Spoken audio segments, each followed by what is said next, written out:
My stepbrother would drop his kids at my place to babysit even when I didn't want him to. So I called his wife and told her all about this.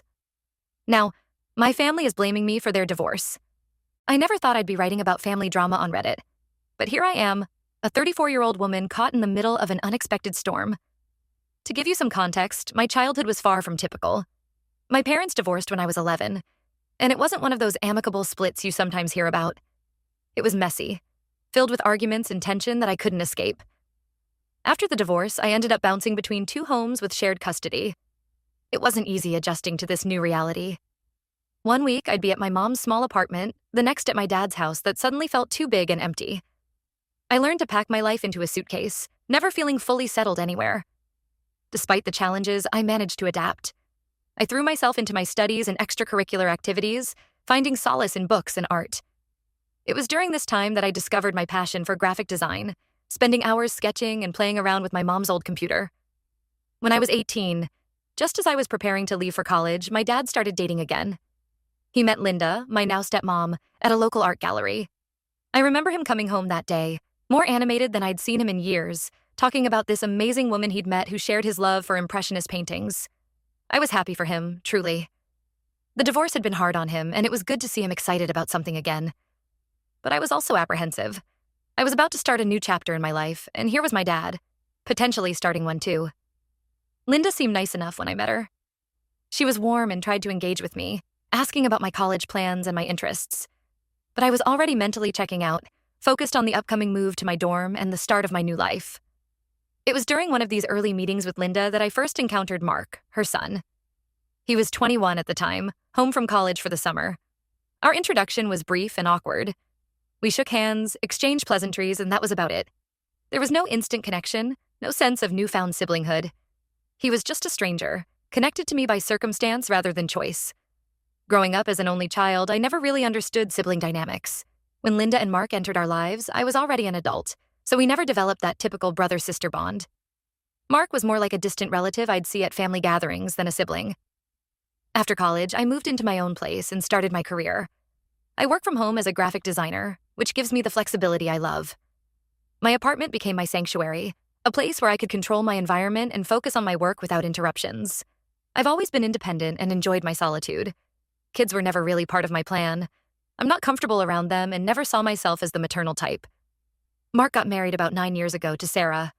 I attended the wedding, but it was more out of obligation than anything else. The ceremony was beautiful, held in a picturesque garden with fairy lights strung between the trees. But as I sat there, watching Mark and Sarah exchange vows, I felt like an outsider looking in on a family that wasn't quite mine. Over the years, they had 2 kids, a boy who's now 6 and a girl who's 4. I've seen them at family gatherings, but I've never been close to them. The kids are loud and energetic, always running around and demanding attention. I usually find myself retreating to a quiet corner during these events, feeling overwhelmed and out of place. Recently, Sarah had to spend a lot of time at her father's house because he was very ill. I didn't know much about the situation, just bits and pieces I'd heard from my dad during our occasional phone calls. Apparently, Sarah's father had been diagnosed with a serious illness and needed round-the-clock care. That's when Mark started showing up at my place with his kids. The first time it happened, I was in the middle of a complex design project when my doorbell rang. I opened the door to find Mark standing there with his 2 kids looking harried and stressed. "Hey, sis," he said, using a term of endearment that felt forced and unfamiliar. "I've got a work emergency, and Sarah's at her dad's. Can you watch the kids for a couple of hours?" Before I could even process what was happening, the kids were in my apartment and Mark was heading out the door, calling out a hurried thanks over his shoulder. I stood there, stunned, as the kids looked up at me with wide eyes. I had no idea what to do with them. My apartment wasn't child-proofed, and I didn't have any toys or activities to keep them occupied. I ended up putting on a cartoon on my laptop and trying to get back to work, but it was nearly impossible to concentrate with the constant chatter and movement. When Mark came back 2 hours later, I tried to talk to him about how this wasn't a good arrangement, but he was already ushering the kids out the door, promising to make it up to me sometime. I thought it was a one-time thing, but then it happened again the next day, and the next. Soon it had been a week of Mark dropping off the kids for 2 hours each day. Each time I tried to talk to him about it, but he always seemed to be in a rush, barely giving me time to say hello before he was out the door. My work was suffering. I couldn't focus with the kids around, and I was falling behind on my deadlines. I left messages for Mark, trying to explain that this wasn't a sustainable situation, but he never returned my calls. Then, yesterday, things came to a head. Mark showed up unannounced, kids in tow. Before I could even open my mouth to protest, he was hustling them through my door. He didn't even come inside, just left them there and drove off. I was furious. This wasn't a daycare, and I had never agreed to be a regular babysitter. I tried calling Mark immediately, but it went straight to voicemail. I left message after message, each one more frustrated than the last, but got no response. After an hour of trying to work while keeping an eye on two energetic kids who were clearly bored and unhappy, I decided enough was enough. I didn't have Sarah's number, but I managed to find it through some old family emails. I called her, feeling a mix of guilt and relief. When she answered, I could hear the exhaustion in her voice. I explained the situation as calmly as I could, emphasizing that while I cared about the family, I simply couldn't continue to babysit on such short notice. Sarah was quiet for a moment, then said she'd be right over. True to her word, she arrived within half an hour. As she gathered up the kids, she looked at me with an expression I couldn't quite read. Was it anger? Disappointment? Understanding? I wasn't sure. As they left, I felt a weight lift off my shoulders, but it was quickly replaced by a new worry. Had I just caused a major family rift? Was I being selfish? Should I have just sucked it up and dealt with it? I'm writing this post because I'm genuinely unsure if I did the right thing. On one hand, I feel like my boundaries were being repeatedly crossed, and I had every right to put a stop to it. On the other hand, family is supposed to help family, and I worry that I've let everyone down. My phone has been suspiciously quiet since Sarah left with the kids. I'm dreading the inevitable fallout, but I also feel like I need to stand my ground. Am I the asshole here? Should I have handled this differently? Any advice would be appreciated as I navigate this family minefield. Update 1. It's been a month since my last post, and to say a lot has happened would be an understatement. I want to thank everyone for their advice and support. It really helped me navigate the initial fallout. After Sarah took the kids, my phone exploded with calls and messages from my dad, Linda, and Mark. I ignored most of them at first, needing time to process everything. The constant buzzing of my phone was a stark contrast to the silence I'd grown accustomed to in my apartment. Each notification made my stomach churn with anxiety. Eventually, I decided to talk to Linda, thinking she might be the most reasonable. Linda and I had always had a cordial relationship. While we weren't close, she had always been kind to me, often acting as a buffer between my dad's expectations and my desire for independence. I was wrong about her being reasonable. When I finally called her back, Linda was furious. Her usually calm voice was sharp with anger as she accused me of ruining Mark's marriage. I was confused. How could my refusal to babysit cause such? A huge problem? When I pressed for more information, Linda clammed up, saying it wasn't her place to share details. The conversation left me reeling. I felt like I had stepped into some bizarre alternate reality where I was suddenly the villain in a story I didn't fully understand. The guilt and confusion were overwhelming. Frustrated and worried, I started digging. I reached out to some mutual acquaintances and pieced together what had happened. It turns out, Sarah had filed for divorce. The reason? She had discovered that Mark had been cheating on her. I was shocked. Mark, the golden child of the family? A cheater? It seemed unbelievable. In all the family gatherings, Mark and Sarah had seemed like the perfect couple. They always arrived together, matching outfits, hands intertwined. They'd share inside jokes and finish each other's sentences. It was the kind of relationship I had secretly envied, even if I'd never admit it. But as I learned more, the pieces started to fit together. Apparently, Mark hadn't been dropping the kids off at my place so he could work or run errands. He had been using that time to meet up with his affair partner at a local hotel. Sarah, who had been suspicious for a while, had done some extensive digging before filing for divorce. I thought back to all those times Mark had dropped off the kids. Had he been rushing off to meet his mistress then? Had I unknowingly been enabling his infidelity? The thought made me feel sick. My call to Sarah had been the final piece of the puzzle for her. She had assumed Mark was at work when he dropped off the kids, but my call revealed the truth. Sarah had immediately left her father's bedside and rushed over, not just to pick up the kids, but to confront Mark. I felt sick to my stomach. Without realizing it, I had been an unwitting accomplice in Mark's affair. No wonder everyone was upset with me. In their eyes, I had exposed the family's dirty secret. But the more I thought about it, the angrier I became. Why was I being blamed for Mark's infidelity? Why was everyone more concerned about keeping his secret than about the pain he had caused Sarah and the kids? I decided to confront Mark directly. I called him, demanding an explanation. He picked up on the first ring, which was a surprise given how he had been ignoring me before. Mark's voice was a mix of anger and desperation. He accused me of meddling in things that weren't my business. He said I should have just watched the kids without question, that family was supposed to help family, no questions asked. I was furious. I reminded him that he had never actually asked for my help. He had just assumed and taken advantage. I told him that his actions were his own, and he had no right to blame me for the consequences. The conversation quickly devolved into a shouting match. Mark called me selfish and uncaring. I called him a cheater and a coward.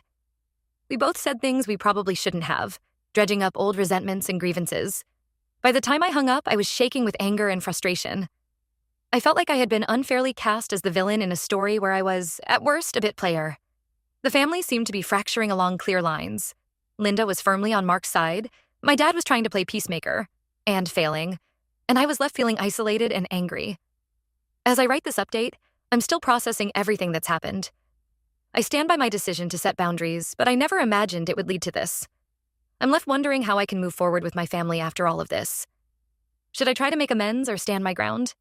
How do I navigate these choppy family waters? Any advice would be greatly appreciated as I try to figure out my next steps. Update 2. It's been another few weeks since my last update, and things have only gotten more complicated. I want to thank everyone again for their support and advice. It's been a lifeline during this difficult time. After the blow-up with Mark, I thought things couldn't get much worse. I was wrong. My stepmom, Linda, has been on a mission to get me to apologize to Mark. She's been calling and texting nonstop, insisting that I need to make things right with my stepbrother. I tried explaining my side of things to her, but she wasn't having it. In her eyes, Mark is the victim here. She keeps saying that marriages go through rough patches and that I shouldn't have interfered. It's like she's completely ignoring the fact that Mark was cheating on his wife and using me as an unwitting cover. Linda's behavior has made me reflect on our relationship over the years. When she first entered my life, I was standoffish, too caught up in my own world to give her a chance. But over time, she had grown on me. She was always there at family gatherings, making sure I had my favorite foods, asking about my work, showing genuine interest in my life. Now, it felt like all of that warmth had evaporated, replaced by a cold, unyielding defense of her son. What's been most surprising and hurtful is my dad's reaction to all of this. I always thought he'd have my back, but he's been siding with Mark and Linda. He called me a few days ago, trying to convince me to apologize. He said that family is more important than being right, and that I should be the bigger person. I couldn't believe what I was hearing. This was the man who had taught me to stand up for myself, who had encouraged me to pursue my dreams even when they didn't align with his expectations. I remembered how proud he had been when I landed my first big design contract, how he had bragged to all his friends about his daughter, the successful freelancer. I reminded him of all the times he had taught me to stand up for myself, to not let people take advantage of me. I asked him if those lessons suddenly didn't apply when it came to his stepson. The conversation didn't go well. My dad accused me of being stubborn and unforgiving. He said that Mark was going through a tough time and needed family support. When I pointed out that Sarah and the kids were probably going through an even tougher time, he brushed it off, saying that was between Mark and Sarah. I lost it at that point. I told my dad that I was disappointed in him, that I couldn't believe he was choosing to support a cheater over his own daughter. I said some things I'm not proud of, letting out years of pent-up frustration about how our relationship changed after he married Linda. I brought up how he had missed my college graduation because he was on a cruise with Linda and Mark. How he had forgotten my 30th birthday but never missed sending Mark a gift.